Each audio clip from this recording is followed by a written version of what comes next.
প্রথমে সিইউ স্টুডেন্টদের জন্য বলছি, সিইউ স্টুডেন্টদের জন্য বলছি, তোমাদের ফার্স্ট সেমিস্টারে আছে হচ্ছে মাইক্রো ইকোনমিক্স। আর ইকোনমিক্স বলতে আমাদের অর্থবিদ্যাকে বোঝানো হয়, যেখানে আমাদের পুরো দেশের এবং আমাদের ছোট ছোট যে মার্কেটগুলো আছে তার অর্থ ব্যবস্থাটা সম্পর্কে তোমরা পুরো ইকোনমিক্সের মধ্যে পড়বে। ইকোনমিক্সের 4টে ভাগ হয়, একটা হচ্ছে মাইক্রো ইকোনমিক্স, একটা হচ্ছে মেজর পার্ট হচ্ছে মাইক্রো ইকোনমিক্স ও ম্যাক্রো ইকোনমিক্স, আর মাইনর পার্টের মধ্যে দুটো হয়, একটা হচ্ছে ডেভেলপমেন্ট ইকোনমিক্স, একটা হচ্ছে ইন্ডিয়ান ইকোনমি। এই 4টে ভাগে আমাদের ইকোনমিক্সকে ভাগ করা হয়। তার মধ্যে তোমাদের ফার্স্ট সেমিস্টারে আছে হচ্ছে মাইক্রো ইকোনমিক্স। মাইক্রো ইকোনমিক্স আর ম্যাক্রো ইকোনমিক্স এর মধ্যে ডিফারেন্স হচ্ছে, মাইক্রো ইকোনমিক্স আমাদের একটা ছোট মার্কেটকে নিয়ে বোঝানো হয়, সিঙ্গেল মার্কেট বা একটা ফান্ডকে নিয়ে বোঝানো হয়। আর এখানে কি রকম ভাবে তার ডিমান্ড তৈরি হয়, ডিমান্ড বলতে কেমন চাহিদা তৈরি হবে, কোনো জিনিস কতটা তৈরি হবে, কোনো জিনিসের কতটা দাম হবে, পুরোটা ডিপেন্ড করে এই মাইক্রো ইকোনমিক্সে, একটা ছোট মার্কেটে। এরপরে হচ্ছে এটা হচ্ছে মাইক্রো ইকোনমিক্স। আর ম্যাক্রো ইকোনমিক্স বলতে যেখানে বোঝানো হয় একটা টোটাল দেশের যে ছোট ছোট যে ফার্মগুলো আছে, এই ফার্মগুলোকে একসাথে করে যে একটা টোটাল একটা ইকোনমি তৈরি হয়, সেটাকে বলা হয় ম্যাক্রো ইকোনমিক্স। তো তোমাদের এবারে মাইক্রো ইকোনমিক্স এর মধ্যে প্রথম ইউনিট 1 এ আছে, দেখো, ইন্ট্রোডাকশন টু ইকোনমিক থিওরি। এখানে আছে ইকোনমিক কাকে বলে, নন ইকোনমিক অ্যাক্টিভিটি, যেগুলো আমরা টাকার জন্য কাজ করি সেটা আমাদের ইকোনমিক অ্যাক্টিভিটি, আর যেগুলো আমরা কোনো প্রফিটের জন্য করি না সেগুলোকে আমরা নন ইকোনমিক অ্যাক্টিভিটি বলি। এগুলো সম্পর্কে আর এর যে বেসিক যে ইস্যু, আমাদের ইকোনমির কিছু ইস্যু, কিছু প্রবলেম এগুলো আছে। তারপর ডিস্টিংগুইশ বিটুইন মাইক্রো ইকোনমিক্স আর ম্যাক্রো ইকোনমিক্স। আর concept of micro economics macro economics এর মধ্যে ডিফারেন্স আছে। নেক্সট হচ্ছে কনসেপ্ট অফ ইকুইলিব্রিয়াম।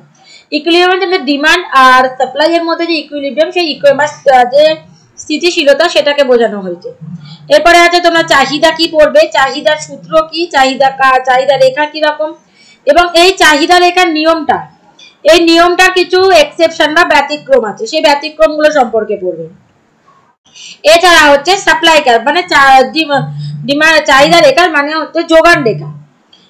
নেক্সট হচ্ছে যোগান রেখা এবং মার্কেটে এই যোগান রেখা এবং চাহিদা রেখার ফলে মার্কেটে যে কি কি দামের পরিবর্তন হচ্ছে বা বাকি যে পরিবর্তন হচ্ছে সেগুলো, এবং ইলাস্টিসিটি মানে স্থিতিস্থাপকতা, চাহিদা স্থিতিস্থাপকতা, তার দামের ওপরে বা মানুষের আয়ের ওপরে বা অন্য অন্য জিনিসের ওপরে ডিপেন্ড করে যেসব আমাদের যে স্থিতিস্থাপকতা বা দামের যে পরিবর্তনগুলো হয় সেগুলোকে বোঝানো হচ্ছে, বা তার উপরে চাহিদা।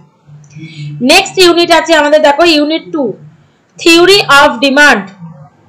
থিওরি অফ ডিমান্ড বলতে বোঝানো হয় যেখানে তোমাদের মেজারমেন্ট করা হবে যে কোন ইস্যুগুলো বা কার্ডিনাল বা ইউটিলিটি। ইউটিলিটি বলতে আমাদের উপযোগিতা। উপযোগিতা আমাদের দু রকমের হয়, একটা হচ্ছে সংখ্যায় মাপা যায়, একটা সংখ্যায় মাপা যায় না। তো তুমি একটা জিনিস ভোগ করে কতটা তুমি তার থেকে উপযোগিতা পাচ্ছ, সেটা তুমি কি রকম ভাবে মেজার করবে, পুরোটাই ডিপেন্ড করবে তোমার ইউটিলিটির উপরে। তো এইগুলো তোমাদেরকে এর পরের চ্যাপ্টারে পড়ানো হবে। নেক্সট আছে তোমার, দেখো, কিভাবে ডিমান্ড কার্ভ তুমি কনসেপ্ট করবে, কিভাবে কনজিউমারের সারপ্লাস, মানে কোন রকম কি অনেক কিসের ফলে তোমাদের কনজিউমারের কাছেও এক্সট্রা টাকাটা থাকতে পারে। তোমরা একটা জিনিসের দাম এই ভেবে গেলে দোকানে জিনিসটা কিনতে গিয়ে তাতে কম দামে পেলে, তোমার কাছে কিছু সারপ্লাস থেকে গেলে, তাহলে এইগুলো সম্পর্কে পুরোটা ডেসক্রাইব করা হবে। নেক্সট হচ্ছে ইনডিফারেন্স কার্ভ। ইনডিফারেন্স কার্ভ বলতে দুটো জিনিসের মধ্যে কম্পেয়ার করে যখন কোনো কার্ভকে আঁকা হয় তাকে ইনডিফারেন্স কার্ভ বলে।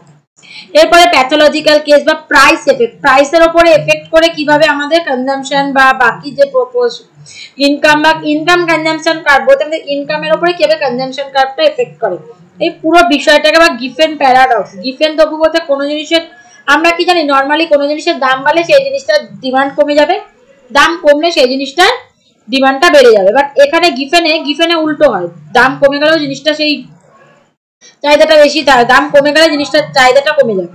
তো এই বিষয়গুলো নিয়ে পুরো ক্লিয়ার করানো হবে। থার্ড টপিকটা হচ্ছে তোমাদের প্রোডাকশন এবং কস্ট। প্রোডাকশন বলতে আমাদের যেমন কোনো জিনিসকে আমরা কিভাবে তৈরি করব, কোন পদ্ধতিকে তৈরি করব, মানে টোটাল আমাদের কতটা জিনিসটাকে তৈরি করা হয়েছে, সেখান থেকে আমরা কতটা প্রফিট পাচ্ছি এবং সেই জিনিসটার দাম কতটা হবে, এগুলো সম্পর্কে এই চ্যাপ্টারটাতে করানো হবে। এবার হচ্ছে আইসো ব্যান্ড বা এবারে কস্ট ফাংশন আছে এর মধ্যে তোমাদের।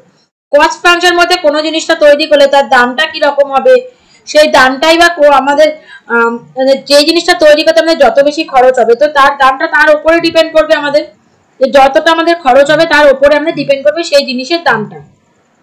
তাহলে এর ফলে আমরা বুঝতে পারবো কোনো জিনিসের দাম কতটা হবে।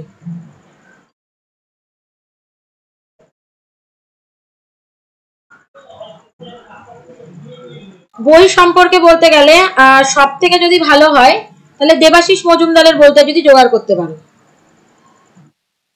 যদি দেবাশিস মজুমদারের বই না পাও তাহলে অজয় কুমার নন্দী।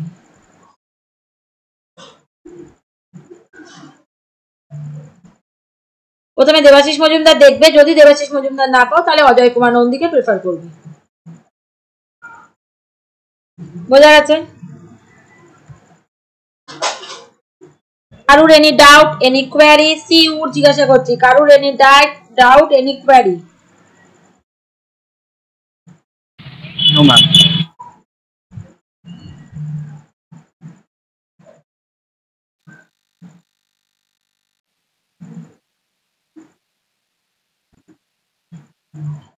সিউর কোনো ডাউট নেই তাই তো?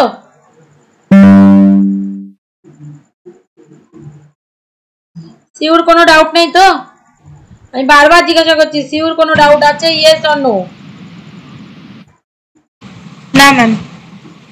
তাহলে সিউর যারা, তারা নেক্সট দিন আমি ইন্ট্রোডাকশন টু ইকোনমিক থিওরি এটা করাবো।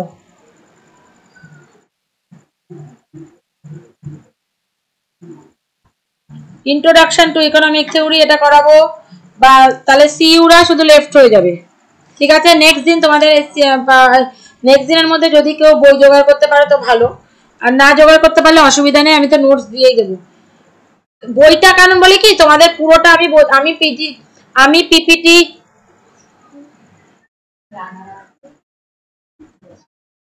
আমার পিপিটি আমি তোমাদের পিপিটি পাঠাবো। এবার পিপিটি পাঠানোতে তোমাদের আর কোনো কিছু দরকার হয় না। তাও আমি কি বলতো, যদি একটু থিওরি সবারই বুঝতে অসুবিধা হতে পারে, তো কোনো কিছু অসুবিধার জন্য আমি তাও বলে রাখি যে সবাই যেন বইটা একটু মোটা, মানে যদি পসিবল হয় তাহলে সবাই যদি বইটা কেনে তো খুব ভালো হয়।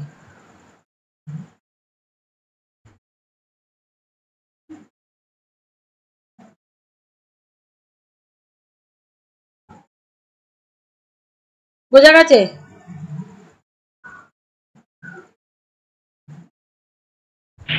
হ্যাঁ ম্যাম। আচ্ছা, সিউরা কেউ লেফট হয়ে না, আমার একটু অসুবিধা দরকার আছে।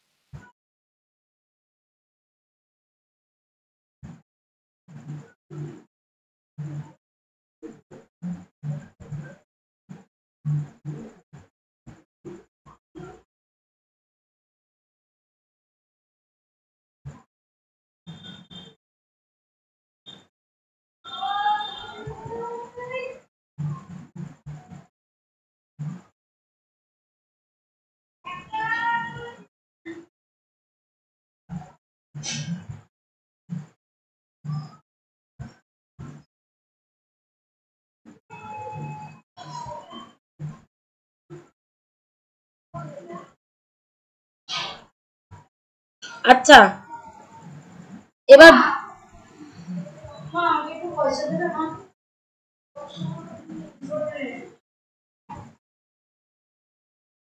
বাকি যে যারা আছে তাদের একটু সিলেবাস গুলো দেখো।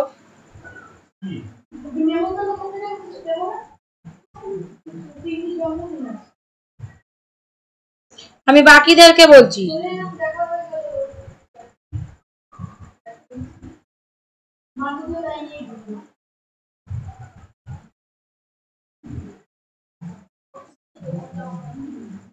বাকিদের সিলেবাস গুলো সবারই পাঠিয়েছি।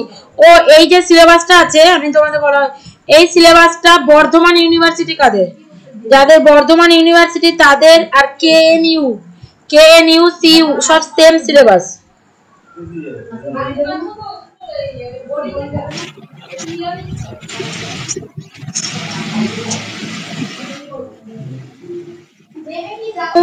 এবং বাকি ইউনিভার্সিটি গুলোতে বাকি যেই সিলেবাসটা বোঝানো হলো, একটুখানি তোমাদেরকে পাঠানো হয়েছে হোয়াটসঅ্যাপে, সেগুলো একটু দেখে নাও ভালো করে।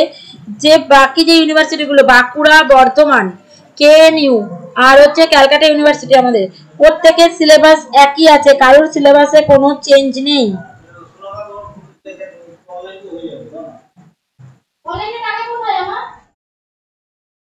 কোনো সিলেবাসে কোনো চেঞ্জ নেই।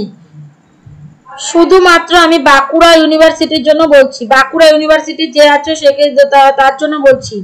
তোমার এদের থেকে শুধু একটা জিনিস বেশি আছে, মার্কেট মরফোলজি। সেটা বলতে যেখানে বোঝায় বিভিন্ন রকমের যে মার্কেট, এই মার্কেট গুলো সম্পর্কে তোমাকে ধারণার জন্য এখানে বলা হয়েছে।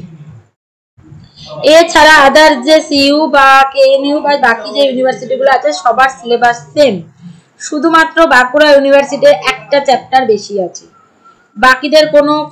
বাকিদের সবার জন্য সেম একটাই বই কিনবে, দেবাশিস মজুমদার। যদি দেবাশিস মজুমদার কেউ না পাও তাহলে তুমি অজয় কুমার নন্দীকে প্রেফার করতে পারো।